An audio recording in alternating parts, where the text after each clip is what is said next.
How the school system deceived you. In 1968, a sociologist, Robert K. Merton, came out for the first time with the term the Matthew effect or the Matthew principle, which basically has to talk about cumulative advantage, and it's literally drawn from the scripture Matthew 25 verse 29, which says, "He who has more will be given unto them, and he who has not, even the little he has will be taken away from him." And this principle has permeated itself and can be seen in every sphere of life, including our school system. And many of us were victims of this principle or this effect, and we thought maybe we were not good for school, or we were retarded, or we were not good enough, or something was wrong with us. Malcolm Gladwell, in his book The Outliers, which I strongly recommend that you read it, The Story of Success, brings this principle more to light to how it permeated and affects us in the school system. So you may be asking, how were you a victim of cumulative advantage in school? Well, according to Malcolm Gladwell, the statistics and principle is simple. Majority of the time, a teacher's attention is given to the student that is the best in class, or the student that is doing excellently well, or you can say the students that are doing great. If you notice well, the student that always took first, the teacher always smiled at them, the teacher always appreciated and encouraged them. And when something was probably very difficult for the class, everyone always looked towards that student to go give it a try. And so because they had a little, they were a little good, more attention was given unto them, more focus were given unto them. Usually they will ask some interesting questions, which the teacher will take an advantage to explain more and be happy and proud of them, which is normal because the teacher wants to show that their students are understanding. And so the few that are very bright and are showing effort will become the teacher's center of focus. But not just the teacher, but the students also, because these students who have shown a certain degree of superior understanding or excellence in class usually are the ones whom their classmates will run to for explanation, for help in understanding some principles. And the more they are explaining, the more they are giving what they know, the more they are understanding what they already know. So the cumulative advantage kicks in because they came to school and perhaps they got the concept easily. More attention is given unto them by the teachers, by the students, and so they gradually improve on themselves. And usually the student that is a slow learner, the student that is a difficult learner, that is having difficulties, the teacher usually most of the times gets fed up trying to help them. So even the little, the new is taken away from them by the low self-esteem they eventually develop by seeing that they are unable to understand these things. And I believe every one of us at some stage in school can testify to this principle. Of course, not all teachers per se. There are still teachers who are committed to helping the weak students come up to standard, but generally that is still far less than what the stronger students are receiving as attention. Malcolm Gladwell argues that this starts right from the beginning because the school system has a minimum age at which it receives students.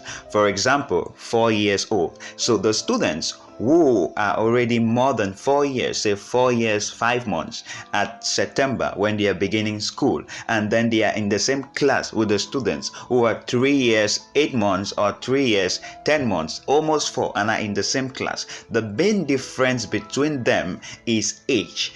And at that level of education, children aren't really intelligent or not intelligent. They are simply mature, because a kid who is 4 years and extra months is definitely having a more mature brain, so he can recite the things easily, he can memorize better than the kid which is 3 years and still some months before he gets to 4. And what happens then? The teacher tends to start focusing on the kid who is already 4 years plus and already having a competitive advantage or a cumulative advantage over his benchmate who is not yet 4. And this goes on, and the older student, 4 years plus, believes he's intelligent because the teacher passes that message to him and makes him understand that. And the younger student who just needs to grow in their brain development begins to start feeling they are not good enough compared to their benchmate. And usually, if care is not taken, they carry that mindset or that low self-esteem all through their academic system. This is really interesting. But it's a big lie. In fact, the biggest lie ever.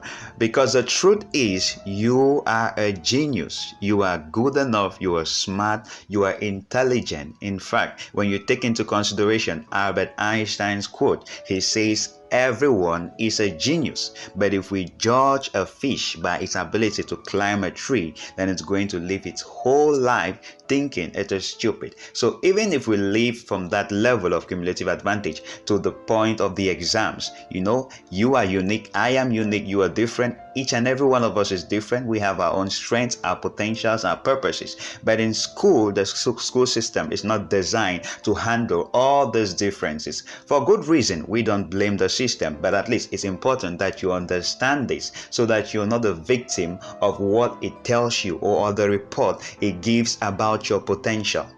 Because the truth is, you have unlimited potential. No exam, no test can test the vastness, the depth, the width, or the greatness of your genius, of your potential. So you can have the A grade, but never let it go to your head. That is your limit, because there is no grade that can quantify your potential. Even if you have the C grade, don't let that get into you to think that is who you are. No, you are far greater, far better, because the proof is, even early on in the days when they were building the Tower of Babel, without any advanced technological system, these people were able to raise a structure that was already going into the heavens. And God, their creator, had to admit that if these people have begun to do this thing, then there is nothing that limits them. The truth is, you were created by an unlimited God. There is some degree of unlimitedness in each and every one of us. That is why there is nothing that any man can purpose to do and fail to achieve it. Once we can direct energy enough to any activity, any task, it's just a matter of time and we are going to achieve that. So I need you to start believing in yourself again, that you are good, you have unlimited potential. There is no exam, there is no test that can measure and quantify your greatness, your excellence, or your genius.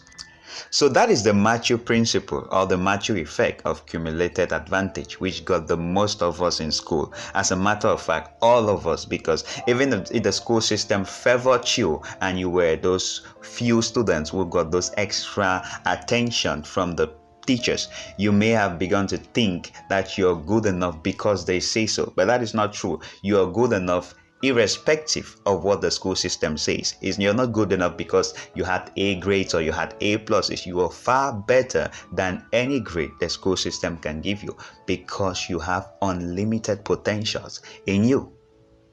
So don't settle for an academic report, whether it's blue or it's red. So that's our time in this video. Where do you go from here? I need you now to start reprogramming your mind. Take all the academic impression, whether it was good or bad, and throw it out of the window, because you're far better than whatsoever it taught you.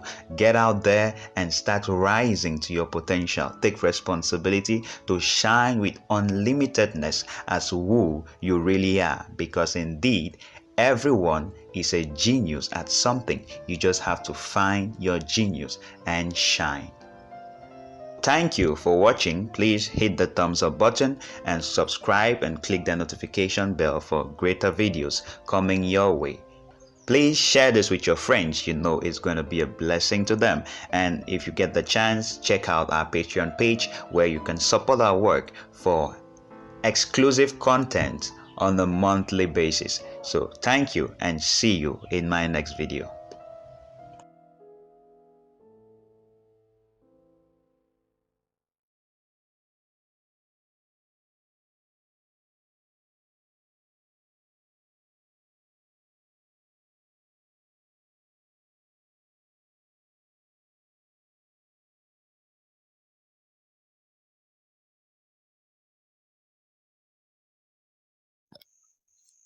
Hi, thank you so much for watching. Please remember you can support our work on our Patreon page and you get access to exclusive content and full videos.